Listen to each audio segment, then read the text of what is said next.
नमस्कार, आप देख रहे हैं अब तक टीवी चैनल। हमारे संवाददाता विजय मिश्रा ने लखनऊ से जानकारी देते हुए बताया,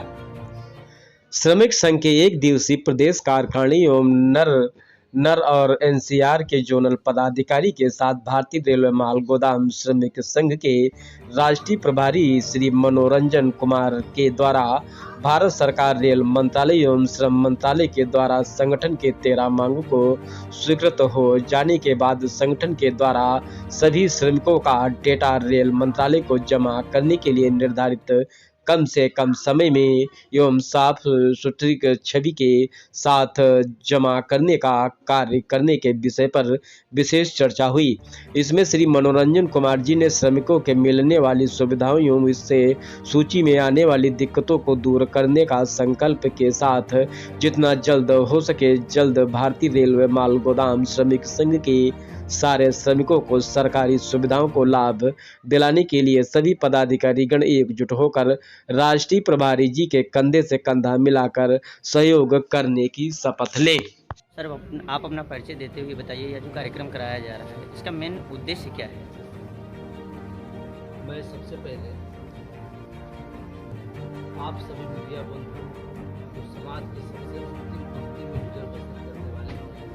आज देश के सभी महानुभावों तक जो आपके माध्यम से पहुंचेगा, इसके लिए मैं सबसे पहले आपका हार्दिक अभिनंदन करता हूँ। आज लखनऊ में हमारा नॉर्दर्न रेलवे इलाहाबाद के अंतर्गत आने वाले सभी वरिष्ठ पदाधिकारियों इस कार्यक्रम का मुख्य उद्देश्य 1998 से हमारी संगठन जो है भारतीय रेलवे माल गोदाम श्रमिक संघ, जो रेलवे माल गोदाम के श्रमिकों के हक अधिकार की लड़ाई लड़ते आए, इस 26-27 साल के संघर्ष में इस संगठन के माध्यम से और हमारे संगठन के राष्ट्रीय महामंत्री कुमार पासवान जी के नेतृत्व में भारत सरकार के समक्ष कई कैबिनेट का विपक्षी बैठक हुई। सड़क से लेकर संसद तक में आंदोलन चला। सरकार ने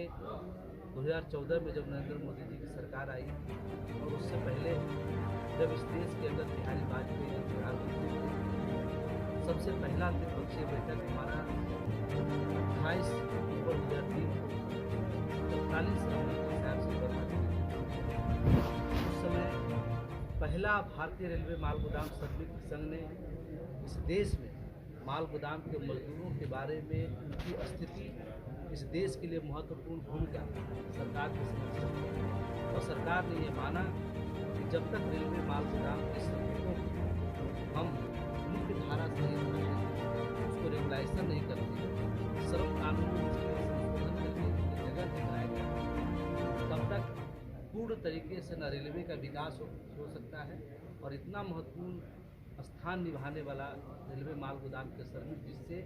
1 रुपया में 70% की आमदनी रेलवे को आती है और उसका एक मुख्य पूरी माल गोदाम के श्रमिक उसका वाजिब हक अधिकार है। श्रम कानून के संविधान उस समय 2003 में हमारा सारा मामला, लेकिन सदन के दोनों राज्यसभा और लोकसभा सदन से पास नहीं होने के कारण सरकार चली गई। 10 साल हमारा संघर्ष बीता। 2014 में जब नरेंद्र मोदी की सरकार आई, पुनः हम लोगों ने लगातार सरकार के साथ कोरोना के समय आपको याद होगा, उस समय जब पूरा देश लॉकडाउन में था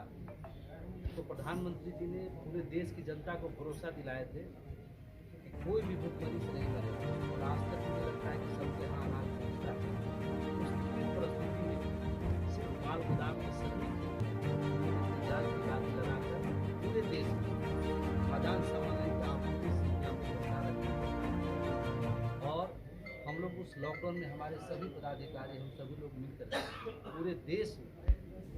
घूम करके जो माल गोदाम के श्रमिकों की समस्याएं थी उनको उस समय मास्क विभिन्न प्रकार की समस्या हो रही थी। समय ये पता भी नहीं चलता था कि माल गोदाम का श्रमिक लाठी से मारते थे, माल गोदाम का श्रमिक है जो एसेंशियल सर्विस में जाकर के देश के हित के लिए काम करते हैं। तो हमने लगातार प्रधानमंत्री, रेल मंत्री, श्रम मंत्री को उस समय हम रोज ट्वीट करते थे, फोटो भेजते थे, चिट्ठी लिखते थे और उनसे यही मांग करते थे कि आज जिस जज्बे के साथ माल गुदाम के संकट परिस्थिति में देश के लिए समर्पित होकर काम कर रहा है, हमारा देश जब ये संकट से उतरेगा, मुझे भरोसा कि आप भी उसी जज्बा दिल में रखते हैं और माल गोदाम के श्रमिकों को आप हक अधिकार देने का काम करें। उसके बाद ये दोनों सदन से, लोकसभा राज्यसभा से दोनों श्रम कानून पारित हुआ, उसमें माल गोदाम के श्रमिकों को पहली बार पहचान देने का काम हुआ और 23 मार्च 2021 को हमारी उसमें 13 मांग सरकार ने